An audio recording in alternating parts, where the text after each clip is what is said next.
दर्शकों, आपको एक 2D एनिमेशन के माध्यम से कबीर परमात्मा की एक ऐसी अद्भुत लीला से परिचित करवाते हैं जो ये प्रमाणित करती है कि आज से 600 साल पहले खुद सर्व सृष्टि के रचनहार इस धरा पर आए हुए थे। ये लीला है कबीर परमेश्वर द्वारा दिल्ली के बादशाह सिकंदर लोधी के जलन के रोग को अपने आशीर्वाद मात्र से ठीक करने की। ये सत्य घटना है परमात्मा कबीर जी की एक अविश्वसनीय महिमा की, जो उन्होंने लोधी वंश के एक दिल्ली के बादशाह सिकंदर लोधी के साथ की। सिकंदर लोधी दिल्ली के तख्त पर काबिज एक ऐसा बादशाह जो जबरन लोगों का धर्म परिवर्तन कराता था। ये सत्य घटना उस समय की है जब दिल्ली के बादशाह सिकंदर लोधी को जलन का रोग हो जाता है। बादशाह का शरीर जला हुआ दिखाई नहीं दे रहा था, लेकिन पीड़ा इतनी थी कि जैसे शरीर को अग्नि से जला दिया गया हो। इसके लिए पूरे भारतवर्ष के हिंदू और मुस्लिम धर्म के सभी पंडित, काजी, वैद्य, हकीम भी उपचार कर करके थक चुके थे। परमात्मा के विधान में है, जब मनुष्य के पाप कर्म अधिक हो जाते हैं तो कोई भी दवा काम नहीं करती। कुछ ऐसा ही बादशाह के साथ भी हो रहा था। शानदार।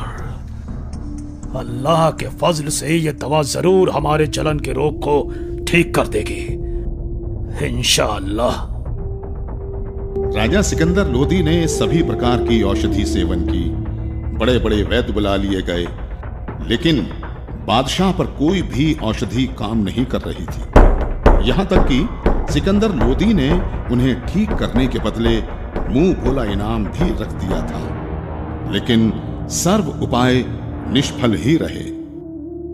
बादशाह सलामत, अब आपकी तबीयत कैसी है? पीर जी, हमें जरा भी आराम नहीं हुआ। बाहर से नहीं दिखता, लेकिन पीड़ा इतनी अधिक होती है कि जैसे किसी ने हमारे शरीर को जला दिया हो।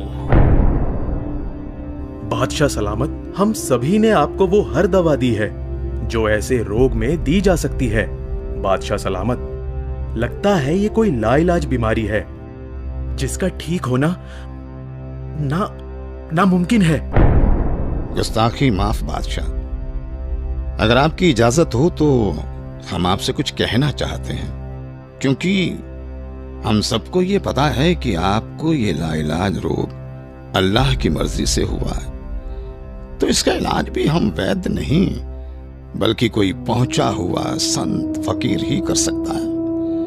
और हम ऐसे ही एक सिद्ध महापुरुष को जानते हैं। कौन है वो? काशी में कबीर नाम के एक महापुरुष हैं। हमने सुना है कि उन्होंने बहुत सारे लोगों के कष्ट दूर किए हैं। उनमें मुर्दे तक को जीवित करने की शक्ति है। बादशाह सलामत, अगर वो रहम कर दें तो ये रोग एक लम्हे में खत्म हो सकता है।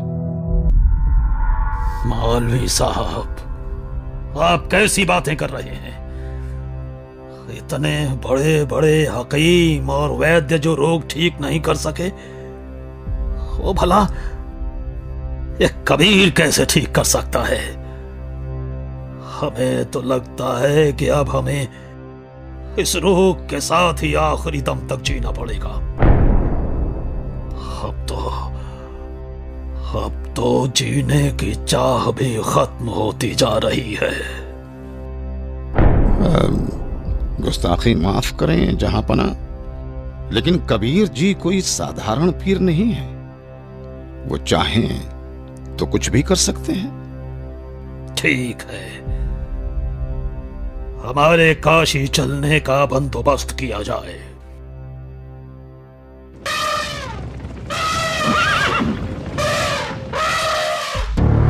काशी नरेश महाराज वीर देव सिंह बघेल की जय हो। कहो दूत, क्या संदेश लाए हो? काशी नरेश, बादशाह सिकंदर लोधी इस समय अपने जलन के रोग के कारण बहुत परेशान हैं।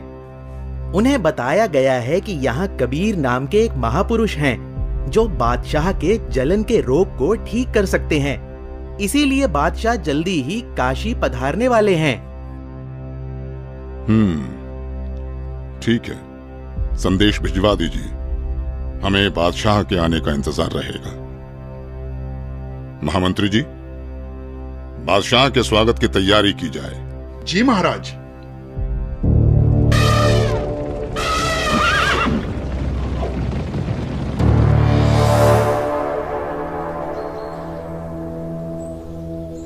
बादशाह सलामत, कृपया भोजन ग्रहण करें। वीरदेव, मैं तुम्हारी खातिरदारी से बहुत प्रसन्न हूं, लेकिन मैं कुछ भी खा नहीं सकता। मैं अपने जलन के रोग से बहुत ज्यादा परेशान हूं। इस समय पूरे जहां में हमसे ज्यादा दुखी कोई नहीं। मुझे मालूम हुआ है कि यहाँ काशी में कबीर नाम के कोई संत हैं। आप उनके बारे में जरूर जानते होंगे, इसलिए मेरी ख्वाहिश है कि आप हमें कबीर जी से मिलवाओ। सुना है इस पृथ्वी पर केवल वही एक हैं जो मेरे इस रोग को ठीक कर सकते हैं, वरना अब केवल आत्महत्या करना ही बाकी रह गया है। बादशाह सलामत, अब आप बिल्कुल ठीक जगह आ गए हैं। निश्चय ही अब आपका जलन का रोग ठीक हो जाएगा। ऐसी क्या खास बात है उन कबीर में, वीरदेव? हे दिल्ली के सम्राट, कबीर जी कोई साधारण व्यक्ति नहीं है, बल्कि भगवान खुद ही कबीर जी के रूप में आए हैं। यदि कबीर देव जी की दया दृष्टि हो गई तो समझो आपका कष्ट हमेशा हमेशा के लिए दूर हो जाएगा। इंशाअल्लाह। वीरदेव, अगर ऐसा है तो जल्द से जल्द उस संत को हमारे पास लाया जाए। आपका आदेश सर आंखों पर बादशाह सलामत। लेकिन मेरी अर्ज है आपसे। बेफिक्र होकर कहो। बादशाह, कहते हैं कि संत को कभी आदेश देकर नहीं बुलाना चाहिए, और कबीर प्रभु जी तो संतों के संत हैं। फिर भी यदि हम उन्हें आदेश देकर बुलवा भी लें और उन्होंने आपके रोग को दूर करने की कृपा ही नहीं की, तो फिर उनका आना ना आना एक समान होगा। आप दिल्ली के सम्राट हैं, किंतु बादशाह, मेरे हिसाब से कबीर परमेश्वर जी को बुलाने की बजाय खुद चलकर उनके द्वार पर जाना चाहिए, उनके आगे नतमस्तक होना चाहिए। तभी संत प्रसन्न होकर अपनी कृपा बरसाते हैं। इसलिए मेरा अनुरोध है कि हमें खुद ही कबीर प्रभु के पास चलना चाहिए। बाकी आप जैसा आदेश दें।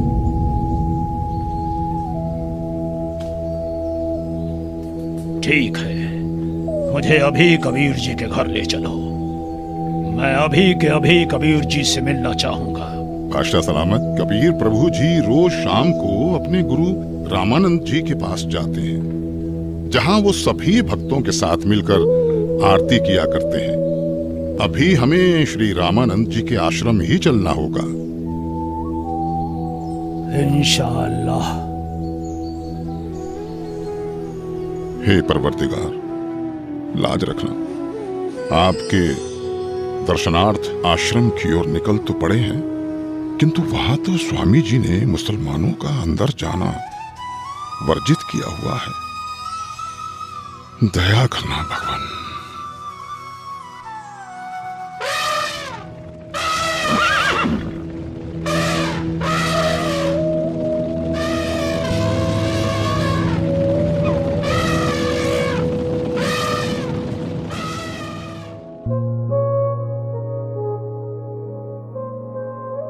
हे भक्त, क्या कबीर जी आ चुके हैं? अभी नहीं आए हैं राजन, आने ही वाले हैं। इस समय वो अवश्य आते हैं। कोई बात नहीं वीरदेव, चलो अंदर आश्रम में बैठकर कुछ देर इंतजार कर लेते हैं। जी बादशाह सलामत। भगत जी, एक बार आप स्वामी रामानंद जी से आज्ञा लेकर आइए कि दिल्ली के बादशाह सिकंदर लोदी आए हैं, आपके दर्शन करना चाहते हैं और कबीर जी से मिलना चाहते हैं। कबीर जी आए तब तक यहां आश्रम में कुछ देर आपके पास बैठना चाहते हैं।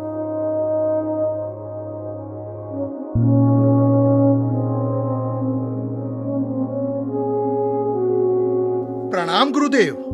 गुरुदेव, काशी नरेश वीर देव सिंह और दिल्ली के बादशाह सिकंदर लोधी आए हैं। उनको कबीर जी से मिलना है। उनके आने तक वो आश्रम में बैठकर इंतजार करना चाहते हैं। क्या कहा? सिकंदर लोधी? जी गुरुदेव। उन मांस खाने वाले पापी मुस्लिम मलिच्छों के लिए यहाँ आश्रम में कोई जगह नहीं। कह दो उसे कि बाहर ही इंतजार करे।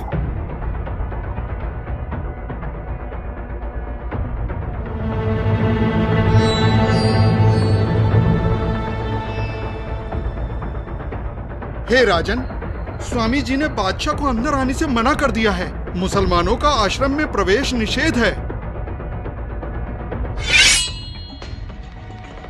हम मलेच्छ हैं तो कौड़ी का ऋषि अगर हमें ऐसा कह सकता है, दिल्ली के बादशाह को ऐसा कह सकता है, तो आम मुसलमानों को तो न जाने क्या क्या कहता होगा। माफ करें, पर आप अंदर नहीं जा सकते। बादशाह शांत हो जाइए, रुक जाइए। हटो यहां से।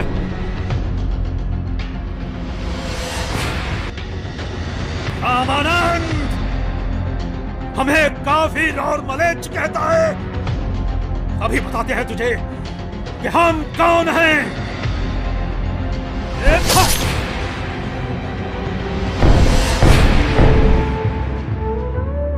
हे कबीर प्रभु, ये क्या किया आपने?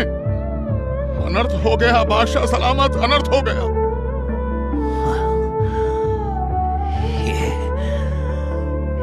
ये मैंने क्या कर दिया? मैं निहायत ही नीच किस्म का व्यक्ति हूं।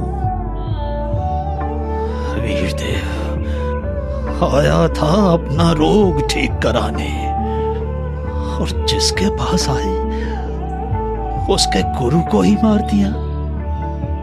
या अल्लाह, कितने गुनाह किए हैं मैंने, माफ कर दो मुझे।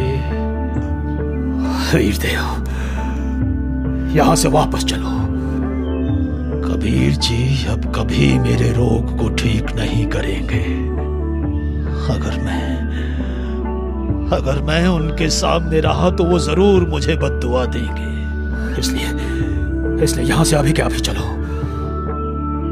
जैसा आपको सही लगे बादशाह, चलिए। कबीर प्रभु जी सामने है बादशाह सलामत। दो राजा एक साथ, काशी नरेश और दिल्ली के बादशाह का इस गरीब के पास कैसे आना हुआ? कहो, कैसे आगमन हुआ?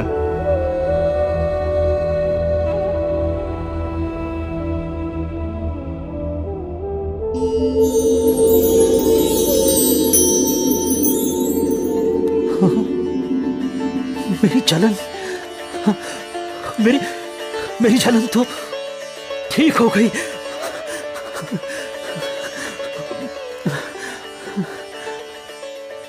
हे अल्लाह की साथ, मुझे माफ कर दो।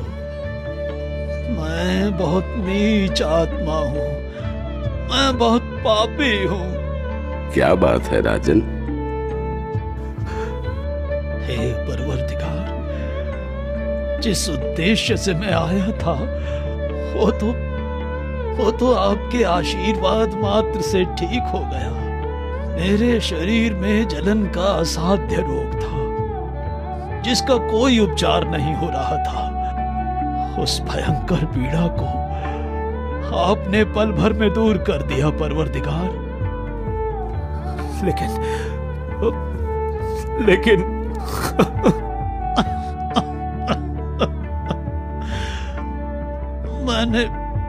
मैंने एक जुल्म कर दिया। मुझे माफ कर दो परवरदिगार, मुझे माफ कर दो। आप इतने दुख से भरे हुए और डरे हुए क्यों हैं? भगवान, हमें माफ कर दो, माफ कर दो मुझे। ठीक है, मैंने माफ किया। नहीं परवरदिगार, आप मुझे माफ नहीं करेंगे। राजन, आप व्यर्थ में व्याकुल ना हो। मैंने आपको माफ कर दिया। बताओ क्या हुआ? मुझसे एक निहायत ही बड़ा अपराध हो गया है। अगर आप उस अपराध को सुनेंगे तो आप मुझसे खफा होकर मुझे बद्दुआ देंगे और मैं फिर से वैसा ही हो जाऊंगा जैसा यहां आया था। इसलिए मैं खौफजदा हूं। आखिर ऐसा क्या हुआ है बादशाह?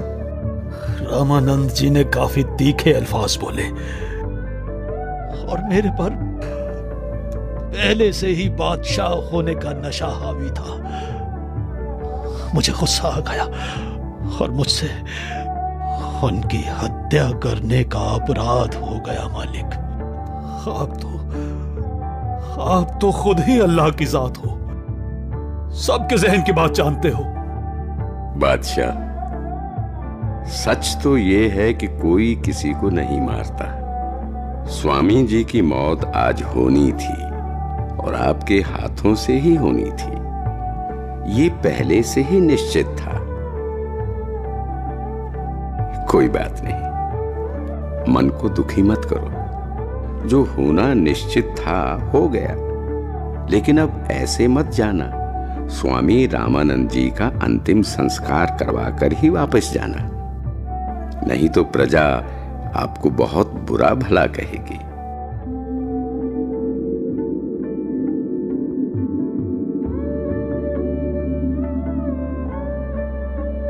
वीरदेव, आज मुझे अल्लाह मिल गए, ऐसे महापुरुष जिनके आशीर्वाद देते ही मैं स्वस्थ हो गया।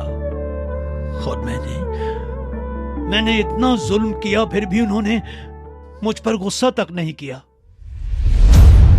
राजा ने ये क्या किया? अनर्थ हो गया।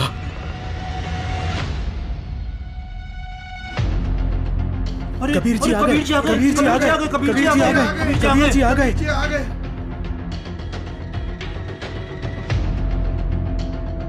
हे भगवान, सिकंदर लोधी ने अपने गुरुदेव की हत्या कर दी। अरे नादानो, कोई किसी को नहीं मारता। अपने गुरुदेव के प्रारब्ध में था इनके हाथों मरना। नहीं तो कहां सिकंदर लोधी बादशाह दिल्ली से चलकर यहां अपने आश्रम में आए। इनका तो कोई मतलब ही नहीं बनता यहां आने का। भक्तों, अपने गुरुदेव जी का संस्कार इन्हीं के हाथों मरने का था। अरे, ये तो फिर से आ गया। अब ये क्या करेगा? गुरुदेव, आरती का समय हो गया। आपके सारे भक्त आपकी प्रतीक्षा कर रहे हैं। उठिए गुरुदेव। हे भगवान, हे गुरुदेव, यहां आपके बच्चे खड़े हैं।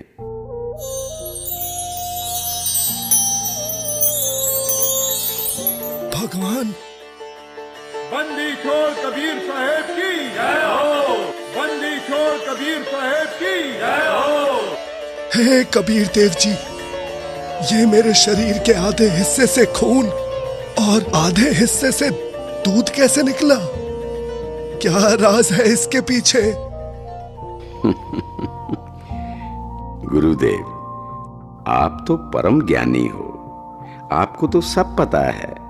आप तो बस मुझे महिमा देना चाहते हैं, इसलिए आप मुझसे ये प्रश्न कर रहे हैं। गुरुदेव, आपने अपने इस दास कबीर को गुरु मंत्र देकर हिंदुओं से तो छुआछूत की बुराई को दूर कर दिया, लेकिन मुसलमानों से आप अभी भी नफरत करते हैं। गुरुदेव, कोई भी जाति, धर्म, मजहब बुरा नहीं होता। लोग बुरे हो सकते हैं, हम उन्हें सही रास्ते पर ले जाने ही आए हैं। हम उनकी बुराई को दूर करेंगे, ना कि उन्हें खुद से दूर करेंगे। आप अभी तक मुसलमानों से नफरत करते हो, आप मुक्ति प्राप्त नहीं कर सकोगे। मैंने तो अपना सारा जीवन ही मुक्ति पाने के मार्ग में लगा रखा है। अब मैं क्या करूं? हे भगवान, मुझ पर दया करो। राजन, मैं तो बहुत ही निकृष्ट इंसान हूं। पहले भी मैं ब्राह्मणों के अलावा किसी को अपने पास नहीं आने देता था, और अभी भी मेरे अंदर ये दोष था कि मैं मुसलमानों से नफरत करता था। लेकिन आज परमात्मा कबीर जी की कृपा से मेरे मन से ये मैल चला गया। दुनिया के लिए मेरे शिष्य बनकर लीला कर रहे हैं, किंतु सच तो यही है कि ये सर्व सृष्टि रचनहार है, और मैं भी इन्हीं की शरण में हूं। राजन, मैंने तुम्हें बहुत बुरा भला कहा, मुझे क्षमा करना। मुझे माफ करें गुरुदेव, मैं एक नीच इंसान हूं। मैंने भी बिना सोचे समझे आप जैसे महापुरुष की हत्या कर दी। वो तो मेरी खुशकिस्मती है कि आज मुझे परमात्मा कबीर देव जी के रूप में खुद अल्लाह ही मिल गए। मेरा भी न जाने कौन से जन्म का पुण्य फल उदय हुआ कि मुझ नीच को आप कबीर प्रभु मिल गए। मैंने तो अपने आप को मनुष्यों में सर्वश्रेष्ठ मान लिया था, लेकिन आपकी लीला से मुझे पता चला कि मैं तो कितना निकृष्ट था। आपने ये लीला मुझे सतमार्ग पर लाने के लिए ही की है। मैं तो धन्य हो गया। बंदी छोड़ कबीर साहेब की जय हो। बंदी छोड़ कबीर साहेब की जय हो। बंदी छोड़ कबीर साहेब की जय हो। दर्शकों, ये 2D एनिमेशन वीडियो संत रामपाल जी महाराज के सत्संग प्रवचनों से संग्रह करके बनाई गई। इस वीडियो के माध्यम से आपको कबीर प्रभु की समर्थता का ज्ञान हुआ। आइए अब इस विषय पर संत रामपाल जी महाराज के सत्संग प्रवचन सुनाते हैं। पुण्यात्माओं, एक सिकंदर लोधी नाम का मुसलमान राजा था। दिल्ली का बादशाह था वो। दिल्ली यानी भारतवर्ष का राजा था। जो दिल्ली का शासक होता था उसके अंतर्गत पूरे भारतवर्ष के छोटे मोटे जितने भी नवाब होते थे, राजा लोग होते थे, वो उसके अधीन होते थे। और उस समय भारत पाकिस्तान, अफगानिस्तान, बलोचिस्तान, इराक, ईरान और गजनी तक, और ये सब भारत ही होता था। सिकंदर लोधी एक मुसलमान बादशाह था और उनका एक धार्मिक पीर था, गुरु था। पूरे भारतवर्ष के मुसलमानों का वो मुखिया था, शेख तकी। और एक विशेषता हो जाती है, एक कमजोरी हो जाती है मानव के अंदर, जो जरा सा कोई पोस्ट पद प्राप्त कर लेता है किसी भी क्षेत्र में, उसके अंदर अभिमान बहुत हो जाता है। चाहे वो धार्मिक व्यक्ति हो, चाहे वो किसी प्रशासनिक पद पर हो, उसमें स्वाभाविक है अहंकार हो जाता है। और अहंकार उस प्राणी को होता है जिसको अपनी औकात का पता नहीं, क्योंकि हम जीव हैं और जीव को जरा सा झटका नहीं उठा भगवान का या अपने कर्म का, और फिर भी हम फूले फिरते हैं। अहंकार जिसके अंदर होगा, अभिमान जहाँ होगा, वो पाप की जड़ होती है। दया धर्म का मूल है और पाप मूल अभिमान। और तुलसी दया ना छोड़ियो जब तक घट में प्राण। तो सिकंदर लोधी को एक असाध्य रोग हो गया, जलन का। जलन का रोग ऐसा होता है जैसे कभी किसी के हाथ पर गर्म पानी या चाय गिर गई हो, और उससे कितनी भयंकर पीड़ा होती है प्राणी को। हाथ जल जाता है, फफोले भी हो जाते हैं। तो जलन का रोग ऐसा ही होता है, लेकिन उसमें कहीं ऐसा चिन्ह नजर नहीं आता कि ये कोई जला हुआ है, और पूरे शरीर में ऐसी दाग लग जाती है जैसे अग्नि में हाथ दे रखा हो, शरीर अग्नि में डाल रखा हो। इतनी भयंकर पीड़ा उस राजा को होगी, क्योंकि जब तक पुण्य चलते हैं तो वो कितने पाप करे, चाहे कितनी बकवाद करे, उसको पुण्य मिलते ही रहेंगे। ये विधान है भगवान का। और जब पुण्य नाश हो जाएंगे फिर उसकी कोई नहीं चलेगी, उसकी दुर्गति शुरू होती है। अपने आत्माओं, ये तो परमात्मा की भक्ति नहीं करते कुछ प्राणी, वो तो अब बिजली गिरी है। नहीं, पहले तकरीबन सभी भगवान में आस्था रखते थे, छोटी मोटी अपनी साधना करते ही रहते थे।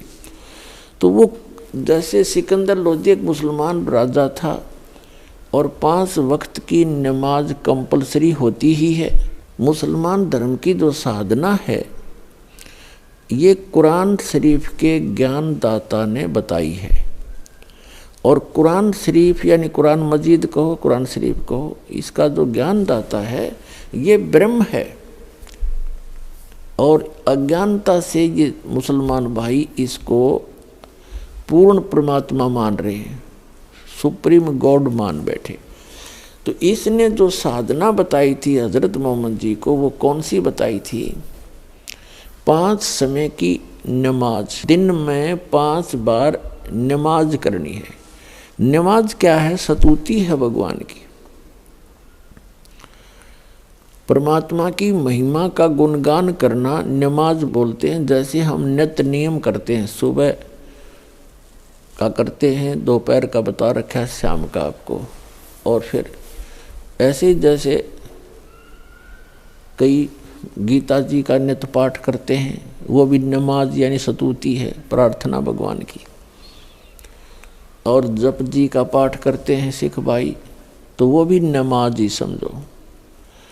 5 वक्त की नमाज और रोजे रखना, इनका एक रमज़ान का महीना मानते हैं। उस दौरान रोजे रखना, व्रत रखना, जितने भी रख सकता है उसकी अपनी इच्छा है। और बंग देना और ईद बकरीद के त्यौहार मनाना। तो ये सभी साधनाएं, ये सभी क्रियाएं मुसलमान धर्म में कंपलसरी है, प्रत्येक मुसलमान करता है। अब जहाँ तक नमाज है उसका हम समर्थन करते हैं। नमाज अच्छी बात है, जैसे गीता का पाठ करना, नमाज करना। जैसे कई व्यक्ति गायत्री मंत्र जाप करते हैं, यजुर्वेद अध्याय नंबर 36 के मंत्र नंबर 3 को के आगे ओम लगा करके उसका बार बार रिपीटेशन करते हैं, उसका आवर्ती करते हैं। तो वो सारा स्तुति है, प्रार्थना है, नमाज है वो। तो उस नमाज से लाभ क्या होगा? ये एक धर्म यज्ञ यानी ज्ञान यज्ञ है। ज्ञान यज्ञ का फल अलग है, उससे मोक्ष नहीं होता। जैसे ग्लूकोज है, ग्लूकोज, एक रोगी व्यक्ति को ग्लूकोज लगाई जाती है, तो ग्लूकोज जो है वो रोग नाश नहीं करती, शरीर को कुछ सहारा अवश्य देती है। और हमारा रोग नाश होगा तो ग्लूकोज कितनी चढ़ा लो, कितनी लगा दो, उससे कोई लाभ नहीं होना। वो जितना होना है वही होगा, लेकिन रोग नाश नहीं हो सकता। उसके लिए अलग ट्रीटमेंट है, इंजेक्शन, टैबलेट्स, गोलियां। तो वो मुसलमान समाज में नहीं है, वो गोली इंजेक्शन नहीं है। और जैसे हिंदू समाज के अंदर भी वो गोली इंजेक्शन कंप्लीट नहीं है। जैसे कुछ एक तो ओम नाम जपते हैं, कोई हरिंग हरिंग करता रहता है, कोई अन्य जाप करते हैं, तो वो गोली अटे वो मंत्र सही नहीं है। सही मंत्र है इस विश्व के मानव के कल्याण के लिए। कंप्लीट एक ही कोर्स है और सबको एक ही रोग है, जन्म और मृत्यु का। तो उसके लिए केवल एक कंप्लीट कोर्स है जो इस दास के पास उपलब्ध है, तो उससे आपका मोक्ष होगा।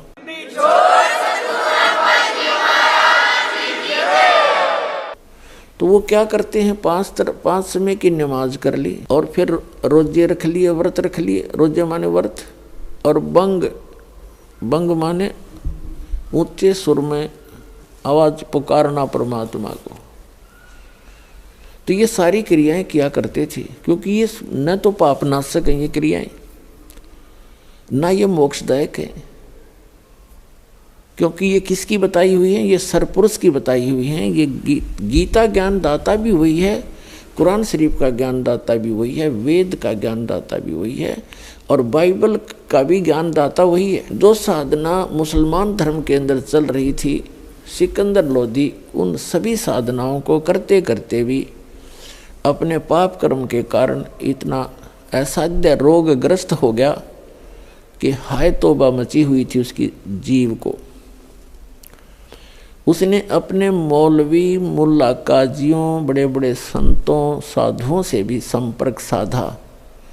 बड़े बड़े वैद्य, जिनको यहाँ तक कह दिया था कि जो तुम मांगोगे धन उतना ही दे दूंगा, मेरा रोग नाश कर दो, सब व्यर्थ रहा, ऑल इन वैन।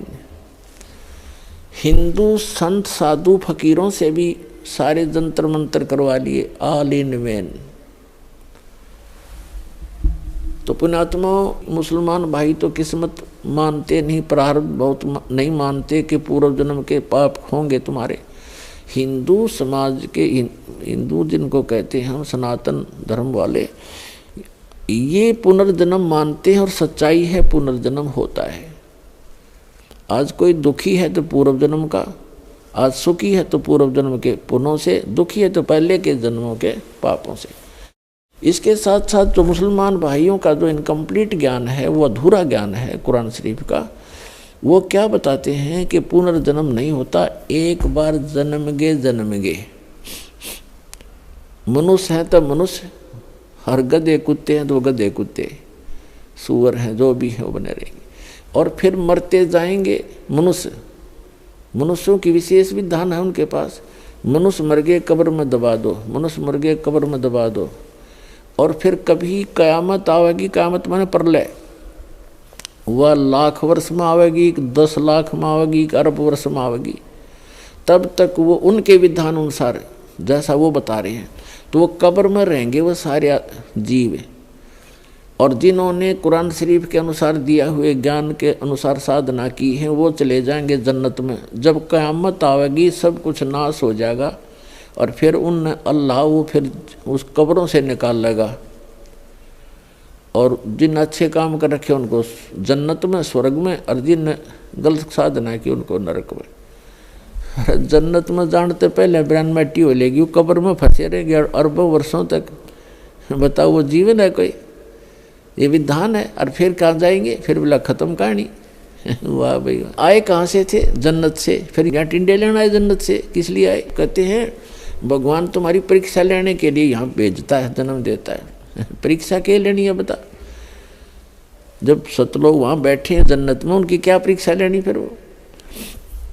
क्योंकि ये ज्ञान अधूरा है, इनकम्प्लीट नॉलेज है। वो खुद कहता है कि पूर्ण परमात्मा, कंप्लीट गॉड, बड़े भगवान अल्लाह कबीर की जानकारी कुरान शरीफ का ज्ञान दाता नहीं रखता, उसको तत्वदर्शी संतों से पूछने के लिए कहा है।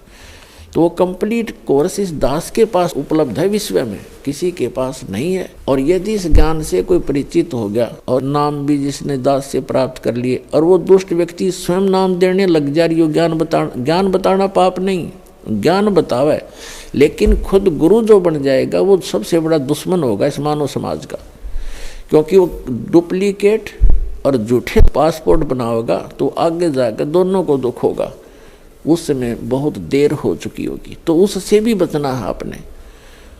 ये सत्कर मान लेना, इस दास के अतिरिक्त विश्व में ये मंत्र नहीं, ये साधना नहीं। अगर इस दास से लेकर के कोई बागी होकर किसी कोने में बैठकर लोगों को नष्ट करा उनके जीवन को, तो वो दुष्ट इंसान है, उससे बचना है और समझाना है कि ये ठीक नहीं है, उससे बचना है आपको। तो कहने का भाव ये है कि ये साधना करने से आपको मोक्ष होगा। तो सिकंदर लोधी जी को कोई लाभ नहीं हो रहा था, तो पर उन्होंने हिंदू धर्मों के जो व्यक्तियों से वो मिले, हिंदू धर्म के जो साधु संत फकीर थे जिनका बहुत बोलबाला था, उनसे भी उन्होंने इलाज करवाया। लेकिन उन्होंने लास्ट में ये कह दिया कि बादशाह जी, ये आपकी किस्मत में लिखा हुआ लेख है, ये तो आपने आजीवन भोगना पड़ेगा, इसका कोई विकल्प नहीं, कोई अल्टरनेट नहीं, इसका कोई समाधान नहीं। अब सब कुछ हो लिया, सब संत पंथ सब देख लिए, तो अपना उंगलियों पर दिन गिने था वो सिकंदर लोधी, और उस भयंकर पीड़ा से दुखी होकर के अपना जीवन जी रहा था। एक दिन किसी ने उनको संकेत किया कि काशी के अंदर एक महापुरुष रहते हैं जिनका नाम कबीर है, और यदि वो आप पर रजा कर दें तो आपका रोग नहीं रहेगा। अपने आत्मा कहते हैं मरता क्या नहीं करता। सिकंदर लोधी ने अपने सैनिकों से, मंत्रियों से सलाह ली और पीर से, शेख तकी से सलाह ली। तो शेख तकी भी साथ चल पड़ा। सैकड़ों की, हजारों की संख्या में अंगरक्षक सैनिक उनके साथ चले। हाथी पर बैठकर, पहले पुराने समय में हाथी ही उनका विशेष वाहन राजाओं का होता था, क्योंकि हाथी पर ना ज़्यादा झटके भी नहीं लगते हैं, बड़ा इजी वाहन मानते थे उस समय में। तो चल पड़े। हाथी के ऊपर एक कक्ष बना दिया जाता था हल्की सी लकड़ी का, गर्मी सर्दी वर्षा से बचने के लिए। तो राजा वहाँ पहुँचा, कहाँ? बनारस के अंदर, काशी के अंदर, जहाँ परमात्मा कबीर जी दुल्हा रूप में रहा करते थे, एक धानक की लीला करते थे। तो वहाँ काशी का जो नरेश था, काशी का राजा था वीरदेव सिंह बघेल, वो कबीर परमेश्वर जी की शक्ति से परिचित होकर के वो उनका शिष्य पहले ही बन चुका था।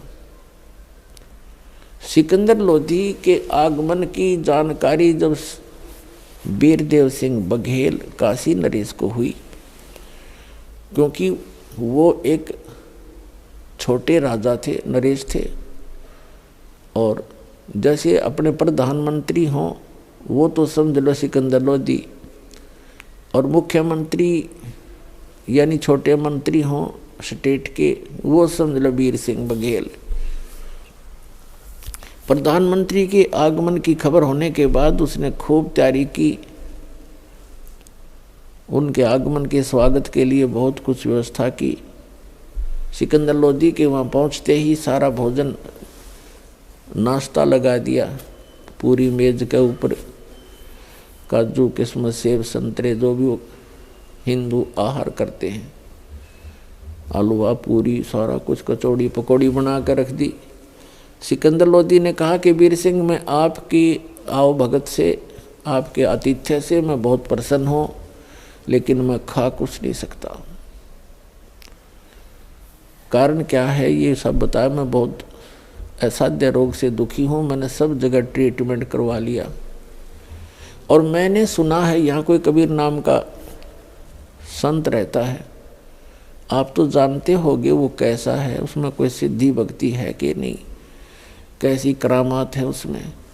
तो वीरदेव सिंह बघेल की आंखों में आंसू आ गए और कहा कि राजन, अब आप सही स्थान पर आ गए हो, आपका रोग नहीं रहेगा। जब न कृपा कर दी तो, मेहर कर दी तो आपके ऊपर। अब सिकंदर लोधी को समझो अंधेरे में एक किरण दिखाई दी अपने रोग नाश होने की। सिकंदर लोधी ने कहा कि वीर सिंह, मैं बहुत दुखी हूँ, उसको जल्दी बुला कर लाओ, महात्मा को, संत को, वैद्य को। अब वीर सिंह जो है वो एक छोटा राजा था और वो ओवरऑल भारत का कंट्रोलर था। अब उसको ना भी नहीं कर सकता, उसके आगे ज़्यादा विवेचन भी नहीं कर सकता। फिर भी उसने एक तरकीब से बात कही कि राजन, जो आपका हुक्म सिरोधार्य है, जैसा आप कहोगे वही होगा। लेकिन हमने सुना है कि साधु संतों को बाई ऑर्डर नहीं बुलाना चाहिए, और वो आ भी गए, हम बुला भी लाएंगे और उन्होंने रजा नहीं बख्शी तो बात वहीं की वहीं रही, तो हमें वहाँ चलना चाहिए। सिकंदर ने कहा ठीक है, बिल्कुल सही बात कही आपने, अब उनको नहीं बुलाना, मैं चलता हूँ।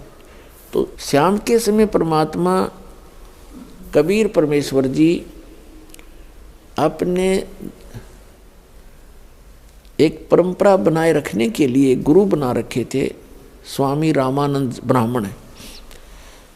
स्वामी रामानंद जी तो बड़े विद्वान माने जाते थे वेदों, गीता और पुराणों के, और उन्होंने 1400 ऋषि ब्राह्मण अपने प्रवक्ता बना रखे थे। 1400 उनके द्वारा बताए गए ज्ञान से वो आगे प्रचार करते थे। और ब्राह्मण थे तो परमात्मा कबीर जी ने उनके ऊपर रजा बख्शी थी, उनसे वार्ता की थी, उनको ज्ञान समझाया था और फिर सतलोक दिखाया था उस प्यारी आत्मा को। सतलोक जहाँ पर रियल गॉड रहता है, ट्रू गॉड, जो सच्चा भगवान रहता है, सत्य साहेब है, सच्चा गॉड रहता है, वहाँ से फिर वापस छोड़ा था। उसके बाद रामानंद जी का भ्रम मिट गया था और कहा था कि तुम साहेब, तुम संत हो, तुम सतगुरु, तुम हंस। और रामानंद कहे तेरे रूप बिना और न दूजा अंश, दोहू ठौर है एक तू भया एक से दो, गरीबदास हम कारणे आए हो मगजो। गरीबदास जी का नाम इसलिए आता है कि गरीबदास जी को परमात्मा ने दिव्य दृष्टि दी थी कबीर साहब ने, और ये सारी वाणी जैसे तुलसीदास जी ने रामायण की कथा दोबारा अपने शब्दों में बोल दी सच्चाई, ऐसे गरीबदास जी ने उस दिव्य दृष्टि से उस समय की घटी हुई घटनाओं को अपने शब्दों में बोला, इसलिए उनका नाम साथ है। तो उसके बाद रामानंद जी ने उनके चरणों में शीश रख दिया, एक धानक के चरणों में ब्राह्मण ने, जुलाहे के अछूत के चरणों में आज से 600 वर्ष पहले छुआछूत चरम सीमा पर थी। ब्राह्मण लोग तो छोटी जाति वालों का कपड़ा भी नहीं छूने दिया करते थे, हाथ भी नहीं लगाने देते थे। और वो 104 साल का महात्मा और 5 वर्ष के बालक के रूप में परमात्मा विराजमान थे, जो सचखंड दिखा के लाए और चरणों में गिर गए, मत्था टेक दिया। न बोले तुम स्वामी में बाल बुद्धि, मेरा कर्म भ्रम किया नाश, और गरीबदास निज ब्रह्म तुम मेरा हो गया दृढ़ विश्वास। रामानंद जी ने कहा था कि मेरा ज्ञान तो बालक जैसा था आपके सामने, तुम स्वामी में बाल बुद्धि, आप मेरे मालिक, मैं तो एक बाल बुद्धि का व्यक्ति था, तुच्छ जीव था, छोटा ज्ञान वाला, और मेरा कर्म भ्रम करा नाश, मेरा सब भ्रमणा मिटा दी, मेरी सब शंकाओं का नाश कर दिया। और गरीबदास निज ब्रह्म तुम, रामानंद जी कहते तुम निज ब्रह्म हो, वास्तव में रियल गॉड हो आप, मेरे हो गया दृढ़ विश्वास। तब परमात्मा ने कहा था रामानंद जी को, सारी सतीथि से परिचित कराया कि बीचली पीढ़ी तक इस भक्ति और सारी परंपरा को मेंटेन करके रखना हमने, इसलिए आप मेरे गुरु बने रहो और मैं जो साधना आपको बताऊं करते वो रहना, तेरा कल्याण होगा आपका। तो रामानंद जी बहुत शर्मिंदा हो गए कि मैं भगवान का गुरु बनूं, क्योंकि वो देख चुके थे ऊपर। तब परमात्मा ने कहा ये मेरा आदेश मान ले, नहीं तो भट्ठा बैठ जाएगा, मेरी सारे मिशन का नाश हो जाएगा। जैसे ही राधा स्वामी पंथ है, इनके मुखिया का कोई गुरु नहीं, शिवदयाल जी का, और जिस कारण से वो भूत बन गया। जब तक उस पुण्यात्मा के पुण्य चले तो वो परम धनी को आ गया, और जब पुण्य नष्ट हो गए और फिर भूत बनकर अपनी शिष्या बुक्की में बोल रहा है, बैठ गया भट्ठा कति, और उसको परम धनी मानकर करोड़ों व्यक्ति उसके पीछे लग गए, और उनका भी जीवन नाश होगा उसी की तरह। उन साधनाओं को करते करते शिवदयाल जी हेड ऑफ द डिपार्टमेंट भूत बन गया, तो साधकों का क्या होगा? अंडरस्टूड है। तो पुण्यात्माओं, अगर कबीर परमात्मा ने उस समय गुरु ना बनाए होता रामानंद जी को, तो आज ये काल का दाव लगा रहता, और ये काल के दूत ये कहते और ये भोली आत्मा फंसे रह जाते कि कबीर साहब ने कौन सा गुरु बनाया था, वो भी तो परम धनी थे। कबीर साहब इन फैक्ट परम धनी है, वास्तव में परम धनी है, लेकिन उस परम धनी ने भी उस मर्यादा को बनाए रखने के लिए गुरु बनाया, इसलिए कि आने वाले समय में कलयुग के अंदर इन काल के दूतों का दाव ना लग जा और मेरे बच्चों को फिर से ना ये मिसगाइड करके यही रख दे। तो इसलिए रामानंद जी को सख्त हिदायत देनी पड़ी, तो परमात्मा ने कि मैं जो कहूँ तेने मानना पड़ेगा। तब रामानंद जी ने आंखों में आंसू भर कह जो आपकी आज्ञा होगी वो करूँगा, लेकिन आत्मा नहीं मान रही मेरी, पर आपकी आज्ञा सिरोधार्य होगी। वो बेसिक गुरु रूप में जनता के रूप में थे, लेकिन रामानंद की आत्मा कैसे मान ले? उसने एक संत, वो तो भगवान देख चुके थे, तुम साहेब तुम संत हो, तुम सतगुरु तुम हंस, और गरीबदास तेरे रूप बिना और नहीं दूजा अंश, और कोई है ही नहीं संसार में आपके बिना। तब रामानंद जी के पास परमात्मा नित्य जाया करते थे, उनके आश्रम में ब्राह्मण के। उससे पहले रामानंद जी था वो ब्राह्मणों को ही शिष्य बनाता था, अन्य किसी को दीक्षा नहीं देता था, किसी भी जाति वालों को। जंतर मंतर बता देता था, न्यू कर लो, ऐसे बोल दो, 5 रुपये का वैसे कर दो, वो बता देता था, लेकिन शिष्य नहीं बनाता था। उसके बाद परमात्मा की कृपा के बाद कबीर साहब ने उसका जो सारा शंका मिटा दी। उसके बाद रविदास जी चमार जाति से, उनके शिष्य हुए रामानंद जी के, और भी बहुत से, जैसे पीपा दास एक राजा हुए हैं राजस्थान के, वो भी उनके शिष्य हुए। तो कहने का भाव ये कि शाम के समय प्रतिदिन आरती में शामिल होने के लिए अपने परंपरागत गुरु के आश्रम में परमात्मा कबीर जी जाया करते थे।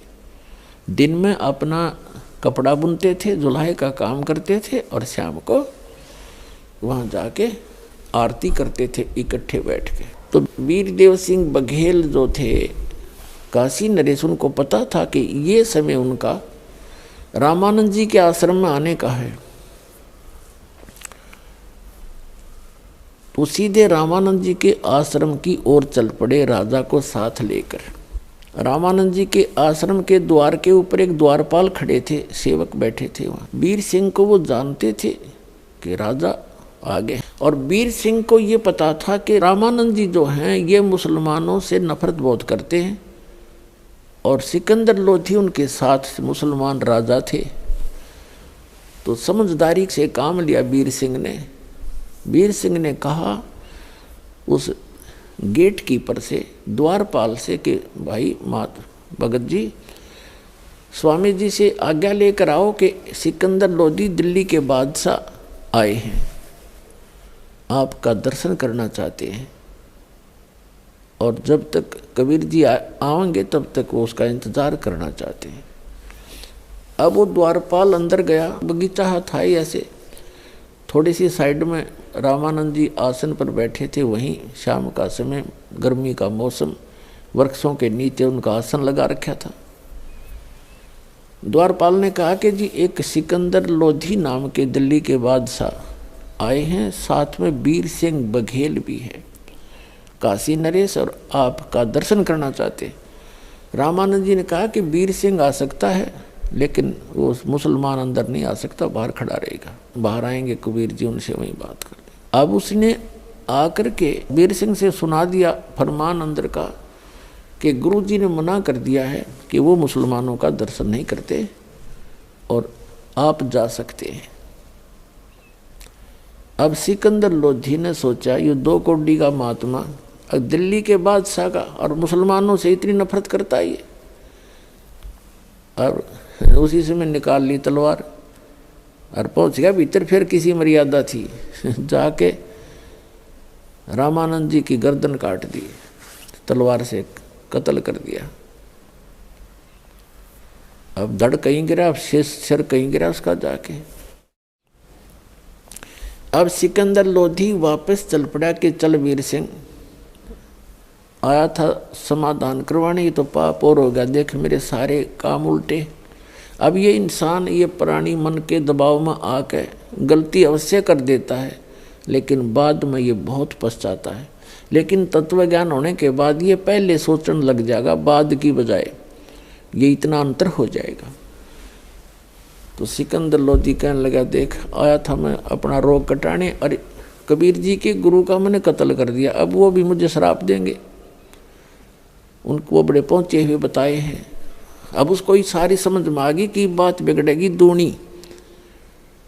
तो वो बाहर निकले उस आश्रम से, उधर से परमात्मा आ गए कबीर साहब। वीरदेव सिंह ने देखा तो वो तो प्रति मिलते थे, दंडवत प्रणाम किया जमीन पर लेटकर वीरदेव सिंह बघेल ने। अब सिकंदर लोधी के मन में ये बात थी कि ये बड़े पहुंचे हुए महात्मा बताए हैं और इनके गुरुजी का कत्ल कर दिया, अरे ये सामने फैट गई, यही तरह काम ना बिगाड़ दे। डर गया वो, और डर के उसने प्रणाम उसने भी कर दिया, चरणों में लेट गया मुकुट समेत अपने आत्माओं। अब ये हैं संत, संतों का कहते हैं एक तीर में कितने शिकार कर दिया परमात्मा ने।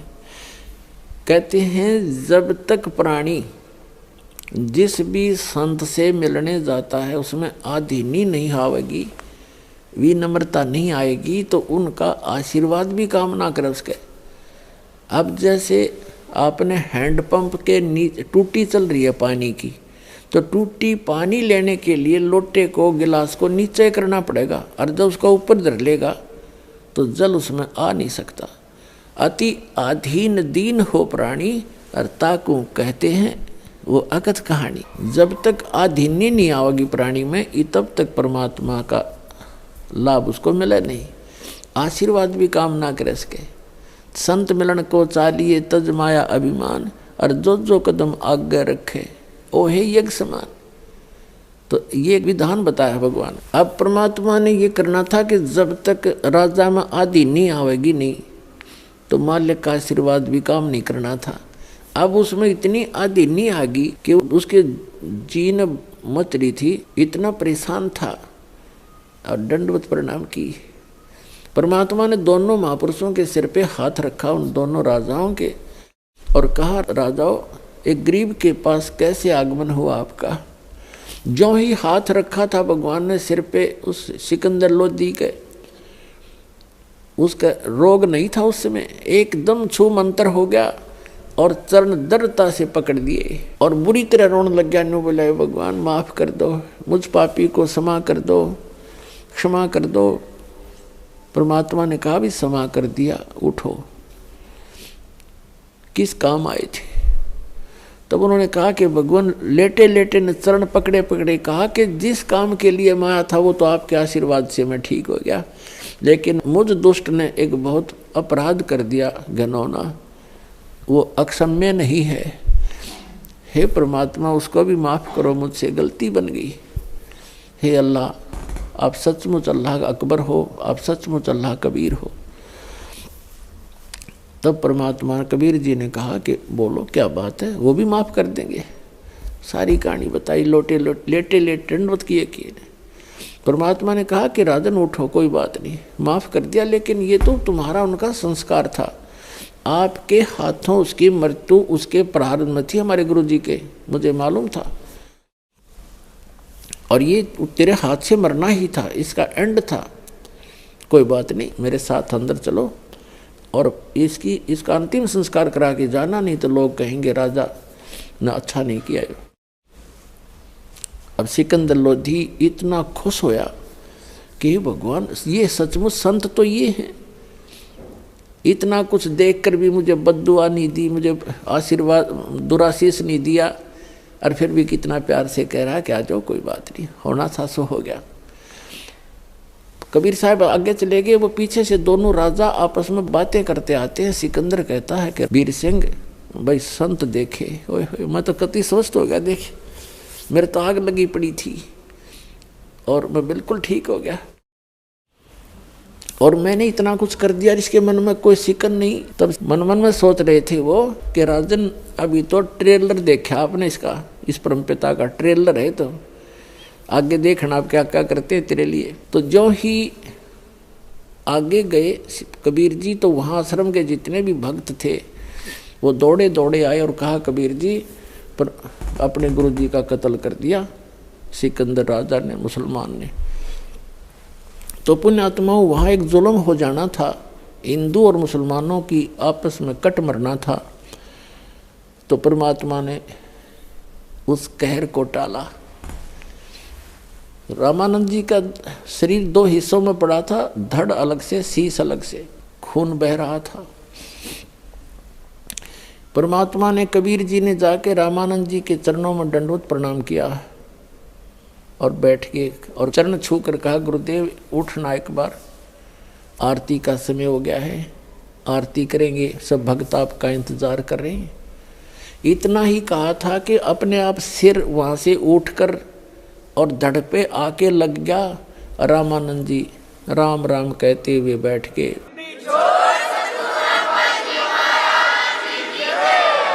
अब रामानंद जी सामने बैठा तो सामने सिकंदर लोधी खड़ा था।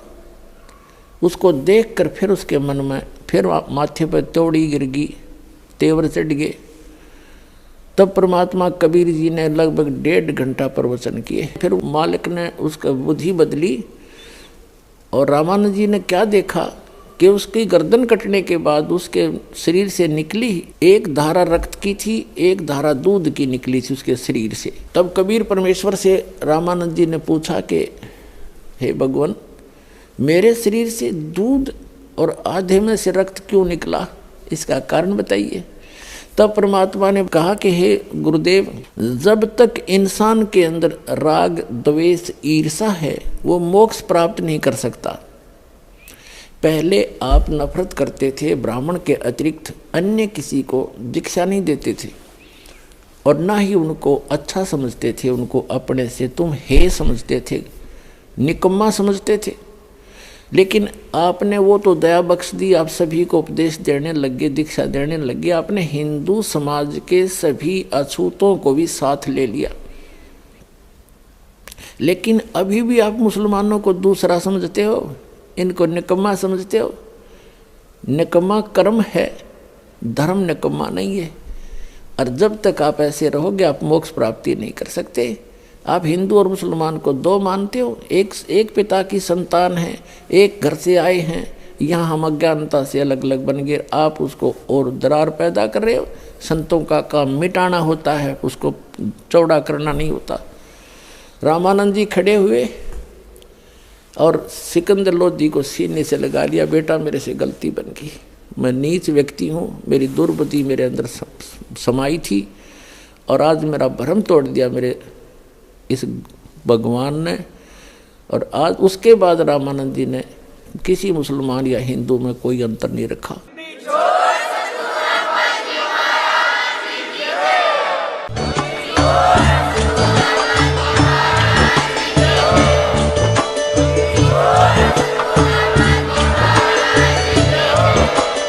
आप सुन रहे थे जगत गुरु तत्वदर्शी संत रामपाल जी महाराज जी के मंगल प्रवचन। अधिक जानकारी के लिए विजिट कीजिए हमारी वेबसाइट www.jagatgururampalji.org। संत रामपाल जी महाराज जी के शुभ आशीर्वाद से पूरे विश्व भर में 500 से भी ज्यादा नाम दीक्षा केंद्र हैं, जिन पर संत रामपाल जी महाराज जी द्वारा ऑनलाइन निशुल्क नाम दीक्षा दी जा रही है। अपने नजदीकी नाम दीक्षा केंद्र का पता करने के लिए संपर्क करें 8222880541।